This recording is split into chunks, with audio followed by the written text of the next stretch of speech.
ओम शांति। आज 18 जनवरी है। हम सब ब्राह्मणों के लिए वरदानी दिवस है।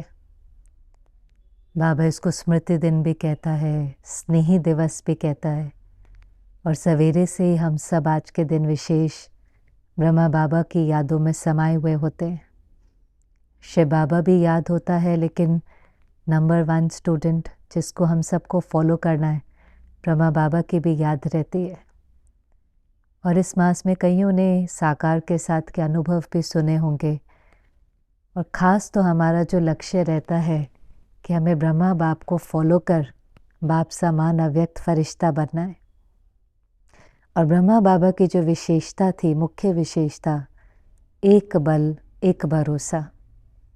एक मुरली में एक बार बाबा ने कहा था, देखो आप सबके सामने तो एग्जाम्पल हैं, हमारे सामने तो कई एग्जाम्पल हैं, लेकिन ब्रह्मा बाबा के सामने कोई एग्जाम्पल नहीं था।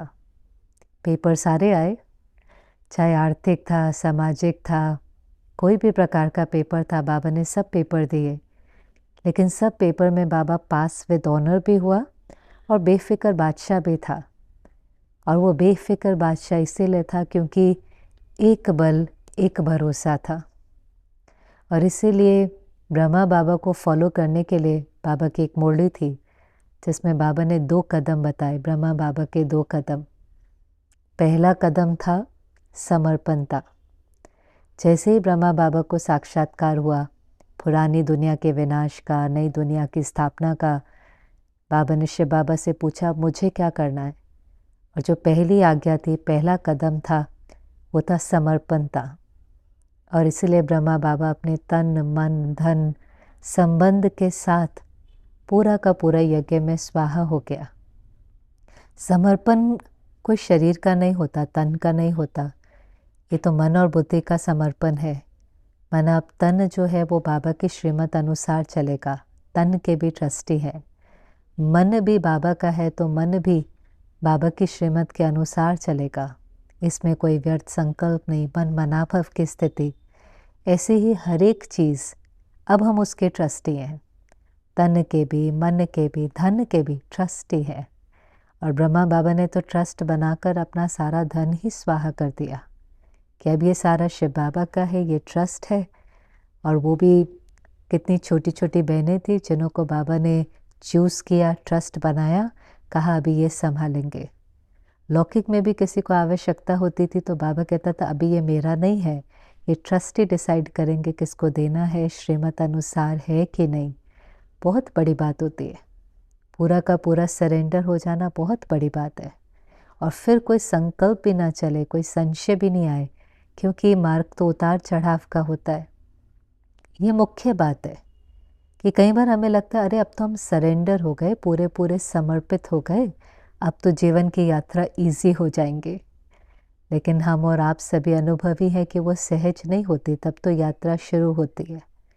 और वो यात्रा बहुत ऊपर नीचे होती है। कई प्रकार के उतार चढ़ाव, कई प्रकार के पेपर, जैसे सामाजिक है, आर्थिक है, शारीरिक है, कई प्रकार के पेपर आते हैं। और इसीलिए जो दूसरा कदम वो है जो हमें कई बार ध्यान नहीं रहता, इस पर हम सबको अटेंशन देना है, वो है सहनशीलता। समर्पणता के बाद भी सहनशीलता चाहिए। सहनशीलता माना कोई भी सीन, कोई भी परिस्थिति, कोई भी बात, अपना या दूसरों का कोई भी संस्कार हमें हिला नहीं सकता। एक बल एक भरोसा, निश्चय बुद्धि। पता है हमारी विजय निश्चित है, इसलिए बहुत निश्चिंत बेफिक्र बादशाह। कितने ही सीन आपने देखे यज्ञ में आए। कभी एंटीओ मंडली का था। बाबा का एक पुराना फोटो है कि जिस समय पिकेटिंग चल रही है, छोटे छोटे बच्चे लाइन में खड़े हुए हैं और पिकेटिंग की सीन चल रही है। बाबा ऊपर खड़ा हुआ है, बिल्डिंग के ऊपर। वहाँ किसी ने फ़ोटो लिया और बाबा के चेहरे पर एक बहुत मीठी मुस्कान है। आप सोचे बाहर पिकेटिंग चल रही हो तो अंदर किसी को कितना फ़िक्र हो, लेकिन बाबा न्यारा और प्यारा, क्योंकि बाबा को पता था कि मेरा कार्य नहीं है, ये शिव बाबा का है, ये शिव बाबा के बच्चे हैं, इसलिए कभी भी कोई चिंता नहीं। कभी कभी बेगरी पाठ के अंदर हम सुनते थे कि भंडारी वाली आकर के कहेंगी, भंडारा जो चलाने वाली बहन है, बाबा भोजन के लिए कुछ नहीं है, बेल बजाने का समय है, उसको चिंता होगी। बाबा कहेंगे तुम क्यों चिंता करती हो, तुम्हारे बच्चे हैं क्या? करन करावन हार वो है, वो अपने बच्चों को भूखा थोड़ी ना रखेगा। बहुत निश्चय, बहुत बहुत निश्चय। और सब फिर कहानियाँ सुनते सुनाते हैं कि कैसे थोड़ी देर में कोई मनी ऑर्डर आ जाता था, कोई और बात हो जाती थी, लेकिन कभी भी बच्चे भूखे नहीं रहे। बेगरी पार्ट था, डिफ़िकल्ट था, लेकिन शिव बाबा ने सदा ही अपने बच्चों की पालना करी। एक बार तो सुनाते हैं कि दाल बहुत कम थी, तो बाबा ने कहा कोई बात नहीं, आज बोर्ड पर लिख दो कि आज दाल दोबारा लेने के लिए कोई नहीं आए। और बोर्ड पर लिखा तो कोई भी नहीं आया, लेकिन एक बूढ़ी माता आई। तो जो पिरोसने वाली थी उसने कहा तुमने बोर्ड नहीं पढ़ा, आज लिखा है कि दोबारा कोई ना लेवे। तो उसने कहा मैं पढ़ी लिखी नहीं हूँ। तो बाबा थोड़ी दूरी पर बैठा था, सुन रहा था, और प्यार के सागर ब्रह्मा बाबा ने कहा अरे बच्ची, मुझे बिल्कुल दाल पसंद नहीं है, बिल्कुल नहीं, और अपनी दाल की कटोरी सारी पलट कर उसको दे दी। और बाबा का तो बच्चों से प्यार था, लेकिन शिव बाबा कैसे पालना करता था। थोड़ी ही देर के बाद आंगन में आवाज़ होती है और कोई बैलगाड़ी जैसी या कुछ ऐसा आता है, दालों के कट्टे से भरे हुए। कहा सेठ जी ने भेजा है, कौन सेठ जी वो भी नहीं पता, दालों के कट्टे सारे खाली करके चला गया। कहने का भाव है कि विघ्न तो बहुत प्रकार के आए, भूख से बड़ा विघ्न तो कोई हो ही नहीं सकता। सबसे बड़ा पेपर, मैं एक बार किसी के साथ ही, मिलिट्री का कोई था बड़ा, कहा बड़े से बड़ा पेपर होता है भूख। भूख सहन नहीं होती, लेकिन वहाँ पर भी सहनशीलता, कभी ऊपर नीचे नहीं। कराने वाला करा रहा है, चलाने वाला चला रहा है। तो दो कदम जो बाबा के बहुत पक्के थे, एक समर्पण था और दूसरा सहनशीलता। और फिर सदा शिव बाबा के साथ कंबाइंड, कभी भी अलग नहीं। कंबाइंड होने से ही तो बेफिक्र हुआ ना। एक बार गुलजार दादी अपने अनुभव में सुनाती है कि मुरली चलाते समय बाबा ने कुछ ऐसा कह दिया, उस समय पर भारत और चीन का थोड़ा युद्ध जैसा चल रहा था। तो बाबा ने कहा देखो कितने से एक टुकड़े के लिए कैसे लड़ने झगड़ने लगते हैं, ऐसा कुछ कहा। वो जो मुरली थी वो राजस्थान गवर्नमेंट के हाथ में लग गई। उनके हाथ में लगी तो वो वारंट निकाल कर आ गए कि ये बाबा को पकड़ के लेकर जाना है। जब मधुबन में पहुँचे तो पहले भाइयों ने उनको रोका कि नहीं नहीं ऐसा कुछ नहीं है, उन्होंने तो ऐसे कह दिया। कहते नहीं ऐसा तो नहीं हो सकता, हमारे पास वारंट है, हमें तो उनको लेकर जाना ही पड़ेगा। वो बेचारों ने बहुत कोशिश करी कि ये बाबा तक ना पहुँचे, पर वो माने ही नहीं पुलिस अफसर। फिर वहाँ गुलजार दादी पार्टी लेकर आई हुई थी, तो उन्होंने दादी जी को कहा दादी जी बहनों की बात कभी कभी मान लेते हैं, आप कोशिश करके देखो। दादी जी ने भी बहुत समझाया, टोली भी खिलाई, चित्र भी समझाए, वो माने ही नहीं। कहा नहीं हमें तो मिलना ही है। फिर बाबा को जाकर कहा बाबा ये ऐसे आए हैं। तो बाबा ने कहा अरे मेरे बच्चे आए हैं, मेरे बच्चे आए हैं और तुम मेरे बच्चों को मेरे से मिलने नहीं दे रहे, मेरे बच्चे आए हैं। बाबा बच्चे बच्चे कहा कहता रहे, ले आए उन अफसर को बाबा के कमरे में। बाबा तो बहुत आराम से निश्चिंत होकर बैठा हुआ था, और जैसे ही बाबा ने उनको देखा कहा आओ बच्चे बोलो क्या बात है। अब जैसे ही बाबा को वो स्वरूप देखा, इतना प्यार का, इतना सम्मान का, तो वो भी बेचारे एकदम थोड़े से झुक तो गए, पर करते क्या, उनको भी ऑर्डर था। तो उन्होंने कहा बाबा जी ये ऐसे आपके नाम पर वारंट है, इमरजेंसी का पीरियड है, ऐसे समय पर किसी दूसरे देश के लिए हम कुछ कह नहीं सकते, आपने को ऐसा नहीं बोलना चाहिए था, अभी हमको आपको लेकर जाना पड़ेगा, हम चाहते तो नहीं हैं, ऐसे ऐसे कहने लगे। तो बाबा ने बड़ा मुस्कुरा कर कहा कि बच्चे मैंने तो ये बोला ही नहीं। तो कहते आपने नहीं बोला तो किसने बोला? पहले तो मिलने नहीं दे रहे थे, अब जिससे मिले वो कहता मैंने बोला ही नहीं। तो ब्रह्मा बाबा ने कहा मैंने तो बोला ही नहीं, ये तो शिव बाबा मेरे तन में आता है, वो बोल करके गया है। अब ये नई बात, शिव बाबा आता है, कहाँ से आता है, कहाँ चला गया, तो कहाँ है वो, हम उससे कैसे मिलेंगे? तो कहा वो तो आता है और चला जाता है, फिर आएगा, मना कब आएगा तो पता नहीं, तो हम कैसे मिल सकते हैं शिव बाबा से? उन अफसरों ने पूछा। तो कहा उसके लिए तो पहले 7 दिन का मेडिटेशन कोर्स करना पड़ेगा। तो और कंफ्यूज हो गए, कहते मैंने बोला नहीं है, जिसने बोला है वो यहाँ है नहीं, उससे मिलना है तो 7 दिन का कोर्स करना पड़ेगा। बड़े कंफ्यूज हो गए, फिर सोच में पड़ गए। फिर कहा कि अच्छा फिर कब आएगा? तो बाबा ने कहा कल आएगा। तो कहा आप हमारा उसको मैसेज दे देंगे। आप उनको कहेंगे कि ये इमरजेंसी का पीरियड है तो ऐसी ऐसी बातें ना करें। तो बाबा ने कहा बच्चे वो तो अथॉरिटी है, अथॉरिटी को थोड़ी ना कहा जाता है क्या बोलना है क्या नहीं बोलना, वो तो ऑलमाइटी अथॉरिटी है। कहा पर बाबा ऐसा है ऐसा है। तो कहा अच्छा ठीक है कोई बात नहीं बच्चे, कह देंगे कह देंगे। ऐसे करके बहुत प्यार से बात करके टोली आदि खिला करके बाबा ने उनको भेज दिया। और बाकी सब देखते ही रह गए, वो तो डर रहे थे कि ये ले जाएंगे, वारंट लेकर आए हैं। लेकिन बाबा सदा कंबाइंड, सदा कंबाइंड, एक बल एक भरोसा निश्चय बुद्धि, इसीलिए ही विजय प्राप्त करे।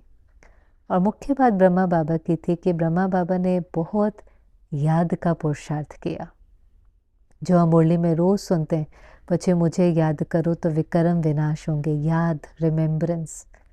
और इसलिए कभी कभी आप देखें हम इसको इजी ले लेते हैं, पर ब्रह्मा बाबा ने कैसे अपने अनुभवों में सुनाया। बच्चे याद करता हूँ, पहली गिट्टी में याद रहता है फिर भूल जाता हूँ। मेरे तो साथ है, मेरे तो अंदर है तो भी भूल जाता हूँ। स्नान करने जाता हूँ तो भी अपने को याद दिलाता हूँ कि शिव के ऊपर लोटी डाल रहा हूँ। ऐसे ऑर्डिनरी कर्मों के अंदर खाते चलते, चलता था ना बाबा, कोई हाथ पकड़ता था तो बाबा कहता था याद है ना किसका हाथ पकड़ा है, किसका हाथ पकड़ा है, कौन है इसके अंदर, डबल इंजन है इसके अंदर। कभी कभी बाबा बहुत फास्ट चलता था तो माताएं थक जाती थी, कहती थी बाबा आप तो बहुत तेज़ चल रहे हो, थोड़ा धीरे चलो। तो बाबा कहता था अरे बच्चे इसके अंदर डबल इंजन है ना, शिव बाबा और ब्रह्मा बाबा की आत्मा, इसलिए इतना फास्ट चलता है। वरना हर कर्म में चल रहा है, बात कर रहा है, खाना खा रहा है, स्नान कर रहा है, बच्चों के साथ खेल रहा है, पर बाबा को स्मृति रहती थी कि मुझे शिव बाबा को याद करना है। याद का चार्ट बहुत था और याद के चार्ट से ही बहुत कम समय में कर्मातीत अवस्था को प्राप्त किया। तो आज भी 18 जनवरी है, बाबा को तो हम याद करते ही हैं, पर हमें बाबा से सीखना है, हमें बाबा को फॉलो करना है। पहले हमें स्वाहा होना है, हमें हर कर्म श्रीमत के अनुसार चलना है और फिर अपनी सहनशीलता को बढ़ाना है। हमें समझना है कि इस मार्ग में उतार चढ़ाव होगा, घबराना नहीं चाहिए। कई बार लगता है अरे मैंने भगवान को जीवन दिया फिर भी मेरे साथ ऐसा होता है। अरे भगवान पत्थर बुद्धि को पारस बुद्धि बनाने आया है, कांटे को फूल बनाने आया है, मनुष्य को देवता बनाने आया है। आज वो कुम्हार भी होता है ना, जब वो करता है कोई मटका बनाएगा तो एक तरफ से थपथपाता जाता है और अंदर से सपोर्ट देता जाता है। बाबा भी मूर्ति को तैयार कर रहा है, देव आत्माओं को तैयार कर रहा है, तो थोड़ा थोड़ा थप थप हथौड़ा भी लगता रहता है, लेकिन बाबा अपने प्यार से, पालना से, सहयोग से, दुआओं से हमें सपोर्ट भी करता है।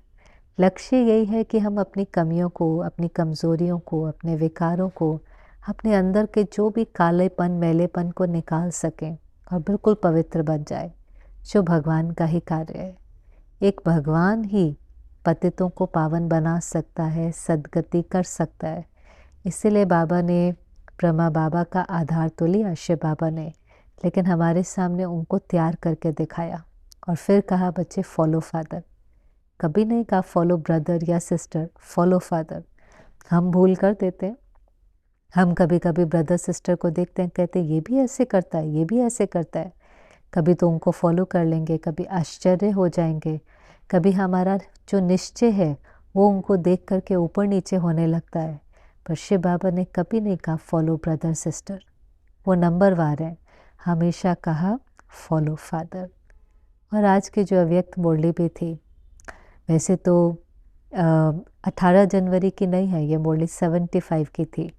2 पेज साकार थे, 2 पेज अव्यक्त, लेकिन बहुत वंडरफुल अव्यक्त मुरली थी। बहुत ही संगठन को कैसे पावरफुल बनाना है, क्योंकि जब संगठन पावरफुल होगा तो कोई भी सिद्धि मिलेगी। बाबा ने कहा बाबा महावीर बच्चों को देख रहे हैं, विशेष बच्चों को देख रहे हैं, और विशेष बच्चों की जो निशानी होनी चाहिए कि सारा का सारा संगठन एक रस अवस्था में हो, एक टिक अवस्था में हो, तब कोई भी सफलता प्राप्त कर सकते हैं, कोई भी सिद्धि प्राप्त कर सकते हैं। समझो बाबा ऑर्डर देता है कि अभी अभी 5 मिनट के लिए सभी बीज रूप अवस्था में स्थित हो जाएं। और कोई मनन कर रहा है, कोई रूरिहान कर रहा है, कोई फरिश्ता स्थिति में है, तो बाबा ने कहा इसको ये नहीं कहेंगे एक रस स्थिति। अब आप वंडरफुल देखो, व्यर्थ नहीं सोच रहा है, साधारण नहीं सोच रहा है, अभ्यास तो किसी स्थिति का ही कर रहा है, पर बाबा ने बीज रूप का ऑर्डर दिया। और वो अगर फरिश्ता स्वरूप में है तो भी वो संगठन का बल नहीं होता। संगठन माना एक संकल्प में स्थित, और वो इसलिए नहीं हो पाता क्योंकि व्यर्थ संकल्प होते हैं। बाबा ने कहा जब तक व्यर्थ संकल्पों को ख़त्म नहीं करते तब तक संगठन मजबूत नहीं होता, शक्तिशाली नहीं होता, और इसीलिए बाप की प्रत्यक्षता भी नहीं होती। मुझे याद है क्लास में कुंज दादी ने सुनाया था कि बाबा योग के बहुत प्रोग्राम करता था। कभी कभी कुछ बहनों के नाम देख कर के आज बाबा इनको योग कराएंगा कि इनका योग का प्रोग्राम है इस प्रकार से। और फिर बाबा क्या करता था, अर्ध चंद्रमा में बिठा देगा और कहेगा बाबा इस स्वरूप का, समझो 8 बहनें हैं, 16 बहनें हैं, बैठ गई अर्ध चंद्रमा में, और कहता था मुझे इस स्वरूप का किसी भक्त को साक्षात्कार कराना है। लेकिन बाबा साक्षात्कार तभी करा पाएंगा जब सारे के सारे जो भी बाबा स्थिति कहता था उस स्थिति में स्थित होंगे, उस संकल्प में स्थित होंगे, तो बाबा ऐसे सबका साक्षात्कार उस बच्चे को करा पाएंगा। तो सबको इतनी जिम्मेवारी फील होती थी कि अगर किसी का भी योग टूटा या उस स्थिति में नहीं स्थित हुए तो बाबा साक्षात्कार करा नहीं पाएंगा और बाबा को पता चल जाएगा। तो बहुत मेहनत करते थे, बुद्धि को भटकने नहीं देते थे, मन बुद्धि को जहाँ लगाना चाहे वहाँ उसको टिका करके रखते थे, उसकी रिस्पॉन्सिबिलिटी को फील करते थे। कभी कभी बाबा बिठा देता था और कहता था देखो ये दिया आपके आगे चल रहा है, जल रहा है, अगर आपका योग टूटा तो ये दिया बुझ जाएगा। ऐसे ऐसे बाबा युक्ति रचता था। अब हर एक को अंदर होता था कि अगर मेरा दिया बुझा तो बाबा को पता चल जाएगा कि मेरा योग कच्चा है। तो बहुत अलर्ट होकर के अपने मन और बुद्धि को उस स्थिति में स्थित करते थे। जो बाबा कहते हैं ना, 1 सेकंड में ऑर्डर करो और जिस संकल्प में जितनी देर के लिए जहाँ अपने मन बुद्धि को टिकाना चाहो वहाँ पर टिक जाए। ऐसे बहुत शुरू के दिनों में जो 14 साल की बच्ची थी, योग के प्रोग्राम बहुत हुआ करते थे। कभी कभी तो जो सारी रात अखंड भट्टी का प्रोग्राम आता था कि इतने बजे से इतने बजे तक योग में बैठेंगे। तो जब बोर्ड पे लगता था तो कई बार कई लोग कहते थे मम्मा को, मम्मा आप पहले बता देते कि आज रात योग का प्रोग्राम है तो हम दिन में थोड़ा आराम कर लेते। मम्मा कहते बता देते तो पता कैसे चलता कि तुम्हारे अंदर कितनी ताकत है। ये तो अचानक का पेपर है कि अचानक अब अगर योग में बैठना है तो कितना एक्यूरेट, कितना अलर्ट बैठ सकते हैं। बाबा तो यहाँ तक कहता था, कुंज दादी सुनाती है कि कड़वा तेल साथ में ले आओ और आँख में लगा लो, आँख बंद नहीं होनी चाहिए, एक की भी आँख बंद नहीं होनी चाहिए। तो उन दिनों में योग के प्रति बहुत अटेंशन, क्योंकि उससे संगठन में बल होगा और फिर ही संगठन को सिद्धि मिलेगी।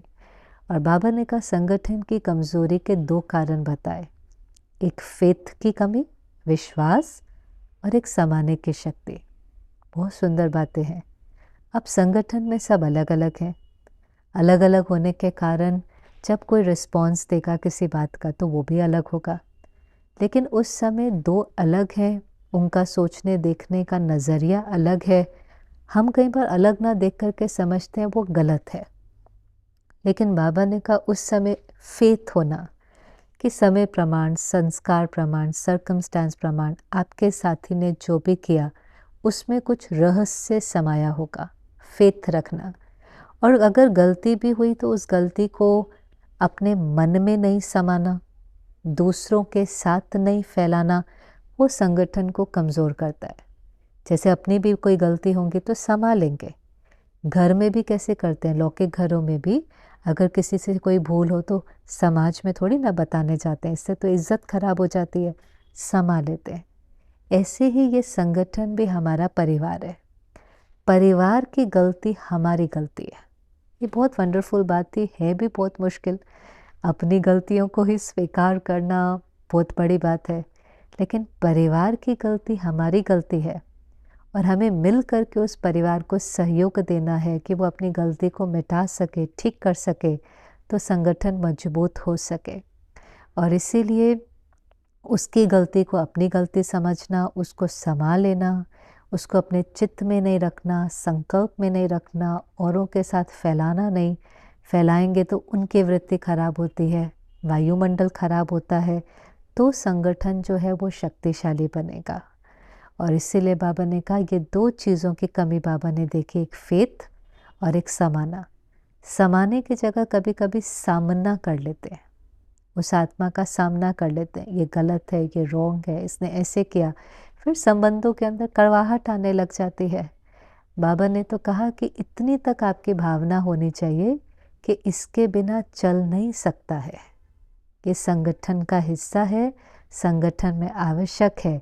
हम कभी कभी क्या कहते हैं, जैसे कोई गलत है, ईगो आ जाती है, फिर अपनी पावर को भी मिसयूज़ कर लेते हैं, कई बार किसी को निकाल भी देते हैं। कोई बहुत बड़ी बात हो तो भी बाबा कहता है लॉ अपने हाथ में नहीं उठाओ, जिम्मेवार को बोलो, वो कोई ना कोई डिसीजन लेगा। पर बाबा तो उसमें भी बड़ा रहम दिल होता है कि गलती कैसे, गलती करने वाला तो कमज़ोर है, अगर कोई गलती करता है तो वो शक्तिशाली तो नहीं है, हम सब कमज़ोर हैं। अब गिरे हुए को और तो नहीं गिराया जाता ना, उसको सहयोग देना होता है, कल्याण की भावना रखनी होती है कि वो ऊपर उठे। तो पहले तो जो बाबा की पसंद है, कभी भी ये सोचना कि इनके बिना चल जाएगा, इनके बिना चल जाएगा, नहीं, ये हमारा एटीट्यूड गलत है। हर एक वैल्यूबल रत्न है, हर एक की आवश्यकता है, हर एक का सहयोग है, हर एक की उंगली से ये गोवर्धन पर्वत उठता है। संगठन का बल हर एक के सहयोग से होता है, एक भी सहयोग नहीं दे तो संगठन हिलने लगता है। तो इसकी हमें आवश्यकता है, भले गलती है, संभाल लिया, इशारा दिया, सहयोग दिया। और कई बार तो गलती होती भी नहीं है, हमारे से अलग है, उनका रिस्पॉन्स, उनका तरीका, उसमें कुछ रहस्य है, वो उनका तरीका है, उनके संस्कार अनुसार, समय सर्कमस्टांस अनुसार उन्होंने ऐसे करना चुना। तो अपने परिवार पर फेथ होना चाहिए। डाउट करते रहना, इनसिक्योर होना, उनको बहुत ज़्यादा पीछे पड़ना नहीं अच्छा है। परिवार में जब फेथ होता है तो उनके ऊपर भी जिम्मेवारी आ जाती है, वो भी हर डिसीजन, हर कर्म पूछ करके, समझ करके, रिस्पॉन्सिबिलिटी से करते हैं।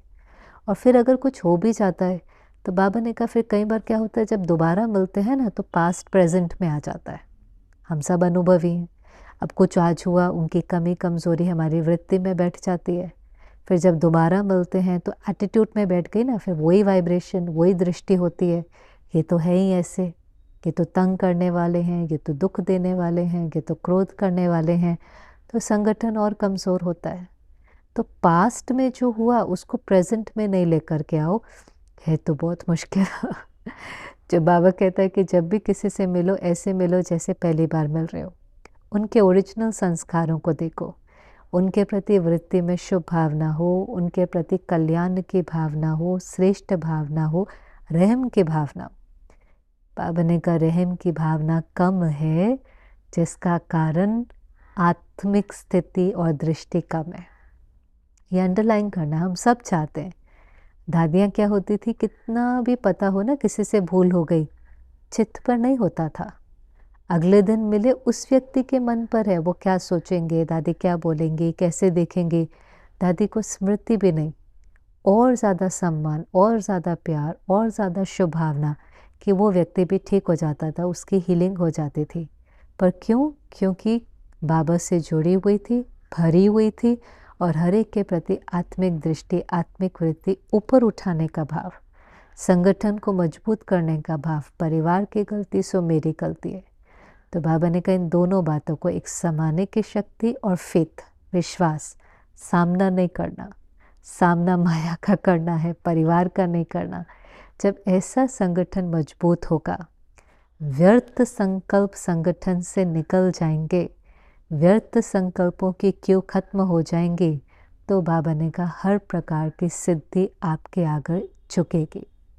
जैसे सतयुग में प्रकृति दासी है, ऐसे अगर संगठन एक रस है, एकाग्रता है, श्रेष्ठ स्थिति है, तो हर प्रकार की सिद्धि, सफलता मिलनी है। और बाबा ने कहा आपको नहीं मिलेंगे तो किसको मिलेंगे। और बात भी ठीक है, जब पुराने ज़माने में भी लोग सिद्धि को प्राप्त करते थे तो कितनी तपस्या करते थे, एक मंत्र का जाप कर रहे हैं, एक संकल्प में टिके हुए हैं। यहाँ बाबा ने कहा पूरा संगठन एक संकल्प में टिके, एक स्थिति में टिके, एक रस हो जाए तो कोई बात मुश्किल नहीं है, असंभव संभव हो जाएगा। हर प्रकार की सिद्धि आपके आगे झुकेगी। अभी आप सिद्धि का आह्वान करते हैं, संकल्प कर करके सिद्धि का आह्वान करते हैं, तब सिद्धि स्वयं आपके आगे झुकेंगे। लेकिन पहले संगठन मजबूत हो। इतना सुंदर लाइन थी, बाबा ने कहा भले कोई गलत भी है तो भी एकदम उसकी बात को कट नहीं करो, उसको भी सत्कार दो। हर आत्मा को एक्सेप्टेंस और रिस्पेक्ट चाहिए। कभी कभी उसकी बात गलत हो सकती है, वो तो गलत नहीं है। उसका जो शेयरिंग है वो उसके परसेप्शन से, उसके अनुभव से आ रहा है। एकदम कट करने से उस व्यक्ति को डिसरिस्पेक्ट करते हैं, रिजेक्ट करते हैं, डिसरिगार्ड करते हैं। बाबा ने कहा सत्कार दो। जैसे हम कहते हैं ना, I accept you but I don't agree with you. मैं आपको स्वीकार करता हूँ पर आपकी बात से शायद स्वीकार नहीं कर पाता। आपके लिए ये ठीक होगा लेकिन मुझे अभी ठीक नहीं लगता। पर व्यक्ति को तो हमने सत्कार दिया, उस समय के लिए उसकी बात को तो सत्कार दिया। कट करना, डिसरिस्पेक्ट करना, कई बार पावरफुल पोजीशन पर होते हैं ना, तो अथॉरिटी से रोब आ जाता है। ये भी कोई बात है? ये तो बिल्कुल गलत है। आप ऐसा सोच भी कैसे सकते हैं? आपको ऐसा संकल्प भी कैसे आ सकता है? माना कुछ भी ऐसा बोल देते हैं। बेचारा सामने वाला कुछ बोल नहीं पाता, हम सब से भी हो जाता है, पर तरीका तो सही नहीं है ना। आत्मिक भाव हो, आत्मिक दृष्टि हो, आत्मिक वृत्ति हो, कम से कम हर एक को, चाहे छोटा है बड़ा है, सम्मान तो दे। प्रकाश मणि दादी कहती थी छोटे को प्यार और बड़े को सम्मान। और इसलिए बाबा ने कहा आप लोगों के बीच की जो भाषा होनी चाहिए, आत्मिक भाव होना चाहिए। आत्मिक भाव, फरिश्तों की भाषा होनी चाहिए। आपस में फरिश्ते जैसे आपस में लेन देन कर रहे हैं, टकराव नहीं, सामना करना नहीं, क्रोध, रोब, अथॉरिटी नहीं, फरिश्ते हैं ये। मैं पिछले दिनों किसी से बात कर रही थी, मैं समझती हूँ पुरी के जो रिट्रीट सेंटर है वहाँ की बहन के बारे में कोई बता रहा था, शायद निरुपमा बहन है। जो बहन मुझे सुना रही थी, एक दिल्ली की बहन है, सारिका बहन, अनुभव सुना रही थी। कहा हम वहाँ पर गए और बहुत ही सुंदर बात देखी कि वहाँ पर एक दूसरे को जब बुलाती है वो दीदी, तो कहती है फरिश्ता नंबर 1, फरिश्ता नंबर 2, फरिश्ता नंबर 3। कहा किसी को किसी नाम से बुलाया ही नहीं जाता। तो उसने अपनी कॉन्शियसनेस को दीदी ने कितना ऊपर उठाया होगा कि जिसको भी देख रही है फरिश्ता 1, फरिश्ता 2, फरिश्ता 3, हम सब फरिश्ते हैं। कोई इंचार्ज है, कोई जूनियर है, कोई छोटा है, कोई बड़ा है, कोई बाद में आया, कोई पहले आया, नहीं, सब फरिश्ते हैं। फरिश्ते एक दूसरे से बात कर रहे हैं। फरिश्तों की भाषा में बात करना, सम्मान देना।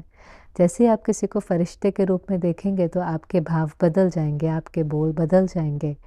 और इसीलिए बाबा ने कहा कि आपस में अनुभवों की लेन देन करो, आपस में योग भट्टी के प्रोग्राम बनाओ। इससे संगठन भी मजबूत बनेगा और विनाश को भी तेज़ी, विनाश ज्वाला को भी पंखा मिलेगा, समय भी समीप आएगा। तो बहुत वंडरफुल मुरली थी कि आज 18 जनवरी के दिन बाबा संगठन हमारा शक्तिशाली हो उसके ऊपर अटेंशन खिंचवा रहे थे, क्योंकि संगठन शक्तिशाली होगा तो सिद्धि होगी। अगर सिद्धि नहीं हो रही है, जितनी सिद्धि चाहिए उतनी नहीं हो रही है, बहुत विघ्न है, बहुत मुश्किलात है, तो उसका कारण है कि संगठन में मजबूती नहीं है, फेथ की कमी है और समाने की शक्ति की कमी है। तो इस 18 जनवरी हम सभी लक्ष्य रखें, बाप समान बनना है, संगठन को मजबूत करने में अपनी उंगली देनी है और बाबा की तरह हमें भी पूरा पूरा समर्पणता और सहनशीलता के गुण को धारण करना है। ओम शांति।